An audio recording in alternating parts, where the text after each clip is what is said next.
The Shepnaz podcast begins now. Hey everyone, it's the Shepnaz podcast. Here at Shepherd Church, everything we do is to connect our community in a meaningful relationship with Christ. I'm Joey and I'm your usual host of the podcast, but today we have a special interview from our lead pastor, Rob Paul, and our friend Jena Cooper to talk about her family's journey of stewardship and generosity. So take a listen and don't miss it. All right. Hi, Jena. Welcome to the podcast today. I know you just heard Joey's voice, but this is me, Pastor Rob. So it's good to see you today. How are you doing? I'm great. How are you? Awesome. Very good. Thank you. So before we jump into all the other stuff, we kind of like to take an opportunity to get to know you a little bit. So can you tell us a little bit about your history here at Shepherd, how long you've been coming? Maybe you guys are involved in some ministries. What ministries are you involved in and all that good stuff? Yeah, so we have collectively been at Shepherd for probably about 15 years. We started coming in here shortly after we got married and moved to the east side of town. We attended Shepherd for about 9 years and then moved to Marion. We were gone for a couple of years while we lived up there, a little bit of a long drive. We moved to Pickerington and we looked for a home church in Pickerington for about a year, and nothing clicked. And we said, we're not that far from home. Let's go back home. So shortly before the pandemic, we started attending Shepherd again. And my husband and I both serve on the music ministry teams. We're both involved in the music ministries. He plays bass and drums, and I sing on the praise team. See me once in a while. And I help direct the choir alongside Shelly. So, and then we have two kids, Noah and Jonah, that are involved in the children's ministries. Awesome. And how old are they? They are 8 and 9. 8 and 9. Yeah. 12 months and 20 days apart. So you're busy. We keep busy. Yeah. Awesome. Great. Very good. And what do you do for, where do you work? What do you do for a living? What do you do for fun? Those kind of things. Sure. My job, I work for an educational software company called GoGuardian. So I actually work with a couple of specific programs for schools and curriculum and assessment. And we actually work with schools in mental health with students, identifying students who are at risk. So love my job. I'm in sales and I manage a team of 8 people in my job. My husband's a high school principal at Lakewood Schools over in Hebron. And for fun, we have a farm at our house and lots of animals. So we do that. And we love Disney. So nice. Those are our 2 biggest fun things we do. So you guys are steeped in the education industry. Yep. And what kind of animals do you guys have? So currently we have ducks and chickens and dogs and cats and bunnies. We just got 2 baby goats. They're adorable, especially if you watch them run around. So, are they the kind that when you scare them, they freeze and fall over? No, we do not have fainting goats, although it has been requested you that should we get those. them. I would come out and visit. Just for you, I will get one and name it Rob so we can scare it and watch it fall over. And we're getting cows in a couple of months, the big fluffy cows. So we're excited to grow our farm. Great. Very good. Very good. Well, it doesn't sound like you are ever probably looking for something to do. No, we stay very busy. Great. Well, we're excited to hear your story. Sure. So we're going to take a quick break here as we transition back into what we've been talking about Sunday mornings. We've been talking about finances and all that kind of stuff, and we want to be able to hear your story. But before we do that, we're going to take a quick break, and when we come back, Gina will let us know what you've been doing and how God's been working in you and your husband's life in the area of stewardship and generosity. So we'll take a quick break, and then we'll come right back to that in just a minute. Sounds great. As we've been diving into the teachings of biblical stewardship, we realize the importance of giving you the tools to get from where you are to where you need to be. With that in mind, Shepherd Church has secured a site license for Dave Ramsey's Financial Peace University. This is free to all those who call Shepherd Church their home. This includes all of their premium online resources and every dollar budgeting app for all of 2023. Okay, well, welcome back. Again, we're with Jena Cooper. And Gina and her husband, Richard, have a great story about what God has been doing for you guys in the area of finances. Yeah. We're talking about that here at church.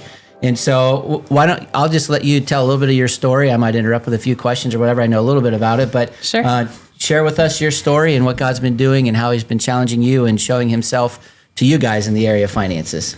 Sure. Well, we have a very long story, so I'll try and keep it brief. But Richard and I have been married for almost 20 years, and probably 17 of those were spent in debt. And it was always stressful. We like toys. We like fun things. We like to buy things when they come out in the new iPhone and things like that. And we just kind of did that without caution for a long time. And about 6 years into our marriage, maybe it was 7 or 8, we actually nearly had to file bankruptcy. We had bought a house that was out of our means. We came really close to bankruptcy and had some family that helped us out. That was the market crash. We moved out of our house and it was not good. And that for us was a big wake up call. And that was when we kind of started thinking like, probably shouldn't be in debt. But as most things with God, and we had to learn those lessons the hard ways over and over again. But about 3 years ago, I had done a financial peace class through, Dave Ramsey, through the church about 10 years ago. And it was like, oh, those are good ideas. Then I didn't really apply them very much. And then later, Richard and I did the class together. Because I was the only one who did it the first time. And we did the class together here at church. It doesn't hurt that my sister and my brother-in-law both work for Dave Ramsey. And so they knew that we had we call it Dave-ished for about 1.5 years. Like, these are good ideas, but I don't really want to buckle down. I just want to do my own thing. And so we Dave-ished for about 1.5 years. And then it's probably been about 2.5 years ago that we really buckled down and said, we need to go to this with intensity. We have got to get out of debt. We had student loans coming out our ears. We had credit card debt. And the gazelle intensity. The gazelle intensity, yes. If you don't know that phrase, if you take financial peace, which as we will be talking about that more. It talks about just how you have to be determined to go after it. So yeah, for sure. And it does, it's coming up with a budget that is, here's what I have and here's what I have going out and where does that balance and just trying to focus. And so, we got intense. It took us about 1.5 years and we paid off $140,000 in debt. Wow, that's amazing. It was. And so when you did that, was that just like cutting out things that how did you come up with that extra money during that time? How did you do that? A couple of factors, a little bit of like, here are our bills that we have to pay. Here's what's left over. And every bit of that leftover went in. And, you'll hear Dave say, if you take the class, beans and rice and beans. We didn't quite go that far, but we really didn't eat out. Added chicken to the rice. Add a little chicken with the rice, baked Bush's beans. But you can't add eggs now because they cost too much. No. So you have to. But we have chickens, so they lay our eggs for us. So we're good right now. Perfect. But we really did get intense. We did the cash method for a long time of having the cash in hand we have this much fun money. And once these dollar bills run out, we're done. Yeah. So there was no DoorDash apps. It was, if you wanted food, you went to the restaurant, picked it up, paid cash. So, that really helped us to see where our money was going. We had that's something that they teach is to spend everything on paper before you actually spend it, so you know where it's going. Exactly. Yeah. We had so many things that were nickeling and diming. I mean, I challenge people to go look at your bank account or your credit card statement and just add up all the fast food, or out to eat stuff, and you'll be shocked to find out you spent $7,000 in a year on stuff out to eat or whatever. It adds up. Yeah. And did you guys cut up credit cards? Did you get rid of credit cards too? We did. We actually sat here in the church office and cut up all of our credit cards and put those away, and just really worked on paying those off. We have a glass bowl it's in Tim's office because I don't know if he was the one who led the class, but full of people who have cut up their credit cards. Obviously, it's just little strips and everything, but yours is probably in there. Yep, it is. Yeah. It is. So we really got focused. We got the kids involved. We had a big chart that was $0 to $140,000 on the playroom door is actually where we kept it. Wow. And at the end of every month, we had the boys go in and they colored in the lines and they got involved and they were asking like, what is debt? And we were able to educate them through that as well. But that, we had a little bit of a benefit. I work for an educational software company and I happen to work for a product that was great for online learning. And I'm in sales. So I did have a significant increase in income at first, which really helped us to do it faster than Yeah. We still had to be intense, but every extra penny was going straight to debt.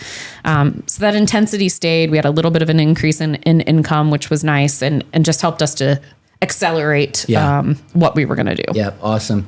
And when you guys, you took the Financial Peace University, and then you guys also last summer had another experience as well at the church when we did a tithe challenge. Yeah.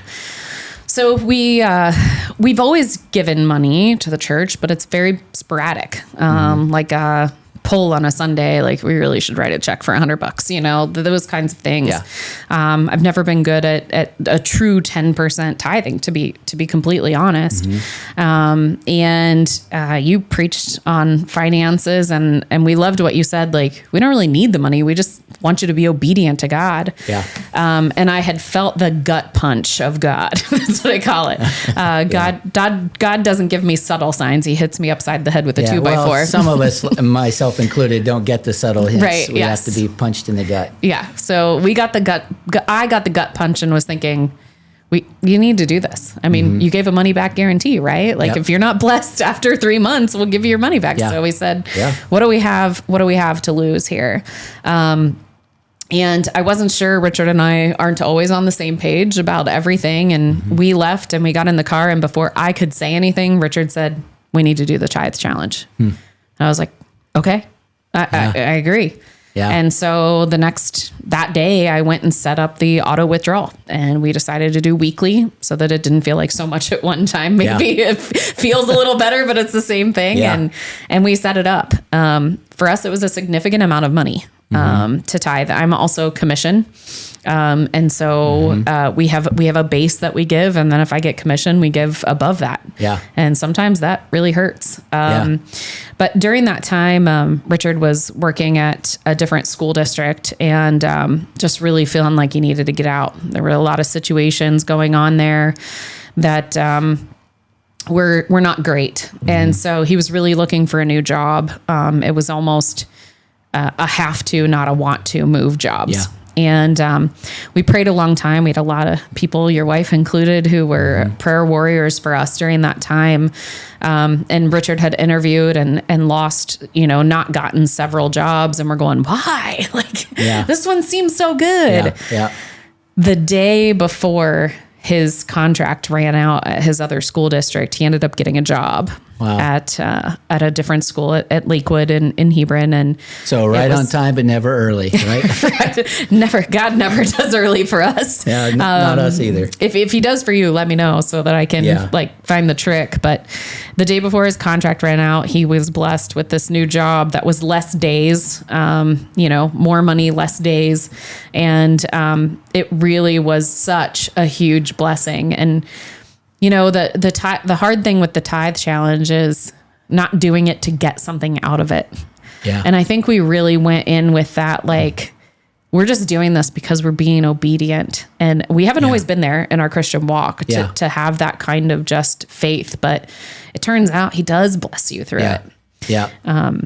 Well, that's what I love about it is that in Scripture, as you've probably heard me say before, it's the only place that God ever says to test me. Yep. And he says, if you do this, then test me and I'll throw open the floodgates of heaven and bless you in ways you couldn't even imagine.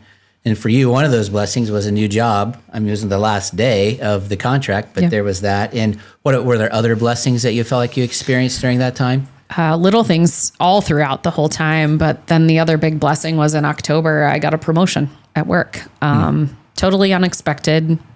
My boss had me interview to get the experience and told me time and time again, you're not going to get it. You don't have enough experience, but interview anyway, put your stuff together. And I had to do a pretty big interview process with a lot of higher ups in our company. And I got the job. No questions asked, not even a question between me and the other candidates. And I got the job. And it was a pretty good timing. Had I not had that job, we just last week laid off 100 people at our work. Wow. And because of this promotion, I'm safe. My entire team is safe. And so didn't know that part of the blessing till last week. But, had we not gotten that promotion, then it could have been a very different story. So wow. he's remained faithful in powerful ways. Yeah, that's awesome. Well, that's one of the things I love about it is that it's just a tangible way to experience God. And if we take him at his word and we go for it, then it's on God to show up and do it, not us.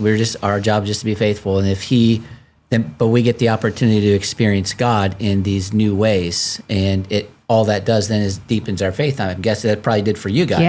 Yeah. It definitely deepened our faith, and we both have been digging into the word more. I think not necessarily just because of that, but due to that is like, man, he is so good. And everything he said, he doesn't lie. He doesn't lie to us. And through that, I had been praying for, a Bible study to get involved in. And one of my friends happened to post and said, hey, we do a 6 a.m. Zoom Bible study. Roll out of bed, grab your coffee and do it. And it was like, that's the only time of day I could fit anything else in. So, so I've been doing that, and we've dove really, really deep into the Word of God and making correlations in the Bible from one thing to another, and talking about money and what God has to say about that. And it's just been a huge blessing to be able to take that and apply it to all the little pieces of joy that we see through our life that we know weren't coincidental. Yeah. Would you say that while it started with money, it really wasn't about money. It grew into much more than that for you in terms of just knowing God and experiencing his faithfulness in every area of your life? Yeah, absolutely. Yeah, cool. It wasn't just money. It was everything. We've been blessed with our kids. We've been blessed with a growing. We've got a couple of businesses that are happening right now, and we're taking some adventures that we never imagined possible, but we believe God has a hand in it. Awesome. Well, what would you say? Last question. What would you say to somebody who they've heard us talking about money here at the church, and we're going to be offering a tithe challenge very soon. What would you say to somebody when they hear us offer that? Should it something they should do, not do? What do you think? Definitely. It's not because you've offered it, but it's because God did, and you took the words out of my mouth. That was kind of something I had in the back of my head. God says, test me. Yeah. Give this to me. So I really challenge everyone to take that seriously, to do it. Yeah. And if you are not blessed through that process, then get your money back. Then you get your money back, and Rob's going to personally guarantee. The board said so. So we're taking God at his word. So cool. I think you'll be surprised when you budget, and that's the first thing to come out. Yeah. How it's funny how we look at things sometimes and we go, how did this come out of this? I mean, oftentimes for us, it's like God, feeding with the 5,000 with the 2 fish and the 5 loaves. It's like, we brought in the 5 loaves and we fed the 5,000. How did this correlate? And he really will multiply your blessings. Yeah. More left over than they started with. Yep. Absolutely. Awesome. Well, Jena, thank you for what you do, not just for sharing here at the podcast, but what you do at the church on a regular basis. You and Richard both, and your family, we're grateful that you're a part of the church. So thank you for coming in and sharing your story with us. It's a personal story, and we appreciate you sharing it. Hopefully it will encourage other people. It's our pleasure. Awesome. Well, that's going to take care of today's episode of the Shepnaz podcast. Don't miss an episode. Be sure to subscribe wherever you find your audio, and please leave us a nice review. Make sure it's nice. Please. Plus, don't forget, we've got an email that you could send your thoughts, questions to. That email address is podcast@shepnaz.org. You can learn more about what God is doing at Shepherd through our app, various social media pages, and of course, online at shepnaz.org. For Jena, I'm Rob, and for Joey also, have a great rest of your day. This podcast is a production of the Shepherd Church of the Nazarene, Gahanna, Ohio. Email to podcast@shepnaz.org and let us know what you think.